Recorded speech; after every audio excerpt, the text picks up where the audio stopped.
Bonjour les amis. Autre petite vidéo sur ce que je peux penser de Manille.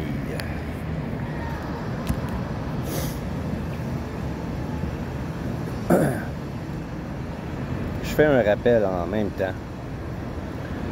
Si vous pensez venir à Manille en attendant d'aller quelque part d'autre, arrangez-vous pour y rester le moins longtemps possible. Si vous avez des papiers officiels à faire, seulement à Manille, peuvent être faits. Ouvrir un compte de banque. Pour ouvrir un compte de banque avec votre nom dessus, vous avez besoin du statut de permanence. Résident permanent. Pour obtenir cette résidence permanente, ça prend 3 mois pour l'obtenir. Donc, armez-vous de patience. Et si vous devez faire la demande, ne restez pas à Manille. Sortez de Manille et revenez-y pour pouvoir faire cette demande. Ne vous fiez pas aux gens qui disent vouloir vous aider. Très peu sont fiables. Il y a beaucoup de menteurs. C'est fou. C'est fou. J'ai dépensé de l'argent pour rien. J'ai dépensé de l'argent pour des papiers inutiles, des cartes inutiles. Donc, ne vous fiez pas à ceux qui disent vouloir vous aider et qui ont des solutions pour vous. Allez à la source, renseignez-vous directement là où vous devez faire vos demandes. Sinon, vous allez vous faire scammer. Ça m'est arrivé à quelques reprises. C'est pas énormément d'argent, mais c'est assez pour être frustré. Même chose pour acheter une voiture. J'ai vu une voiture en ligne et puis tout était beau. Tout était parfait. Je suis allé voir la voiture. Bon pour les pièces. Tout simplement. Le moteur supposément était A1. Il coulait. L'huile coulait à 4 endroits différents.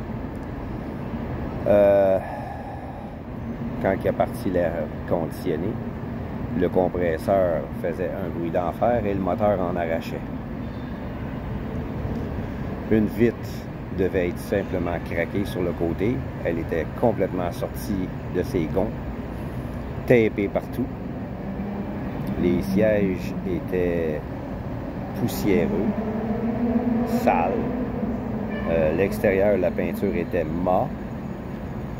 Je sais pas comment ils ont fait pour poster une photo avec une voiture quasi parfaite, mais rendu sur place, c'était arc. Donc, au départ, la voiture devait être 120 000 pesos, puis avant que je parte, le gars, il m'a offert 80 000. Puis j'ai dit carrément, j'ai dit, ta voiture est bonne pour les pièces, simplement.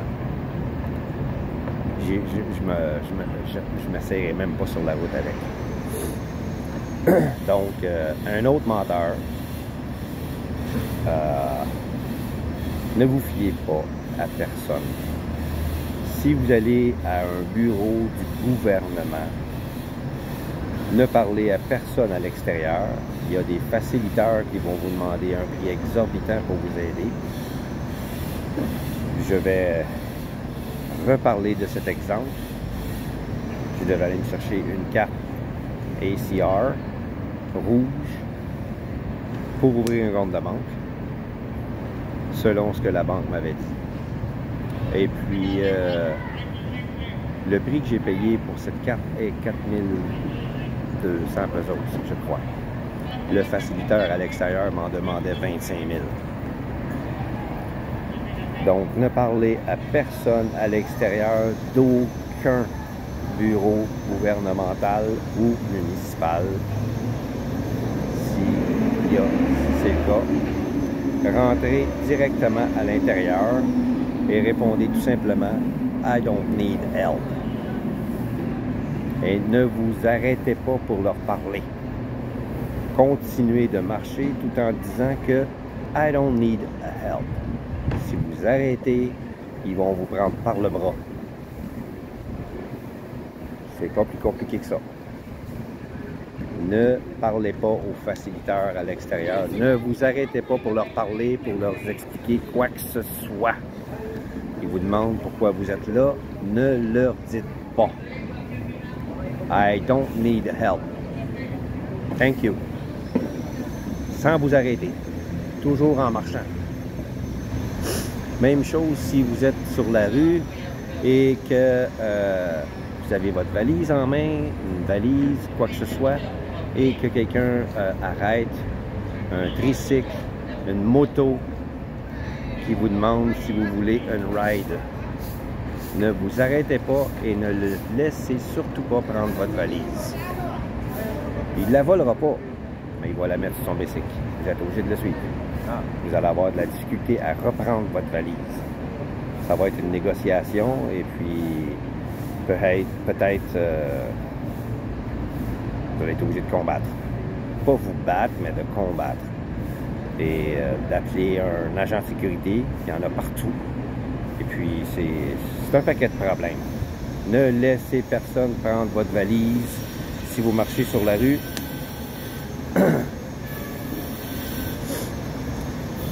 Si on vous offre une ride et vous voulez marcher, vous dites non merci, no thanks, no need, I walk, I prefer to walk.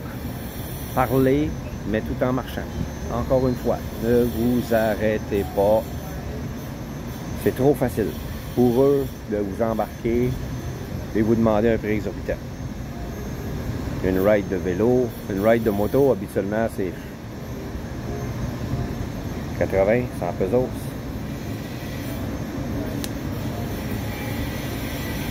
Puis il y en a un qui a essayé de me prendre ma valise dans mes mains en m'offrant 400. Je lui ai dit non. Il a essayé de me prendre ma valise dans mes mains. J'ai dit I will call security. Il a embarqué sur sa moto et il est parti en trombe. Ils savent très bien que si la sécurité s'en mêle, ils peuvent perdre leur permis. Donc, si vous utilisez ce moyen, toujours sans vous arrêter, ne vous arrêtez pas pour leur parler. S'il vous plaît, ne vous arrêtez pas. À Manille, il ne faut pas arrêter.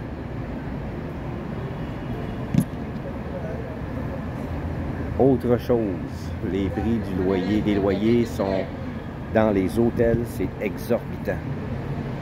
Si vous prévoyez, si jamais vous prévoyez rester longtemps, la seule solution, c'est de louer un appartement à l'année. Très peu, très peu sont disponibles au mois. S'ils sont disponibles au mois, sont chers. Et tout meublé. À l'année, ils ne sont pas meublés. Donc, si vous prévoyez rester plusieurs mois à Manille, vous n'aurez pas le choix de signer un bail pour 1 an dans un appartement non meublé. Vous ne payerez pas cher, mais vous devrez vous meubler. Et ensuite, déménager ces meubles dans votre nouveau logis. Donc, si vous prévoyez vivre sur une autre île que Luzon, louez-vous quelque chose en dehors de Manille. Pas trop loin des bureaux gouvernementaux que vous devrez vous présenter parce que le trafic est dense. Il y a beaucoup de trafic à Manille. C'est fou. Il y a beaucoup de monde qui habite à Manille. Ça cause énormément de trafic. Mon prochain vidéo va parler de ce que je vais faire par la suite. Ce soir, je suis supposé aller voir une autre voiture. Je sais pas si ça va fonctionner. J'espère. Le prix est bon. Et j'ai changé de modèle. J'ai pris un modèle que les pièces sont plus faciles à trouver si jamais je dois la faire réparer. Donc, je vais finir cette vidéo en vous disant de rester prudent quand vous venez ici et ne vous fiez pas à ceux qui veulent vous aider, ceux qui disent qu'ils peuvent vous aider, qui ont des solutions. Ce n'est pas toujours le cas. Rarement, je pourrais même dire. Donc, fiez-vous à vous, faites vos recherches sur Internet, sur des sites officiels du gouvernement, et non pas des vlogs ou des blogs. Il y a certains blogueurs qui donnent des bons renseignements, mais n'allez surtout pas sur des blogs où est-ce que vous allez poser une question et avoir des réponses. C'est toujours du à peu près. Allez sur les sites directs du gouvernement pour obtenir vos renseignements. Essayez même pas de les appeler, ils ne répondent jamais. Prenez vos renseignements et si vous n'êtes pas sûr, ben, rendez-vous directement. Et si vous n'avez pas tout ce qu'il faut, ben, vous allez devoir y retourner. C'est aussi simple que ça. C'est du aller-retour plusieurs fois. Donc, je finis mon vidéo là-dessus en vous remerciant de me suivre. Je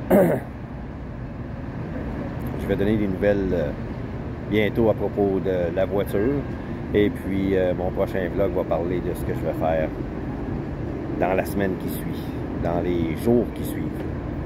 Donc, je vous remercie encore de me suivre. Si vous me voyez pour la première fois, si le contenu vous intéresse, abonnez-vous, aimez ma vidéo et partagez-la. Et regardez mes autres vidéos. Ça va vous dire à peu près pourquoi je suis là. Je vous remercie et à la prochaine.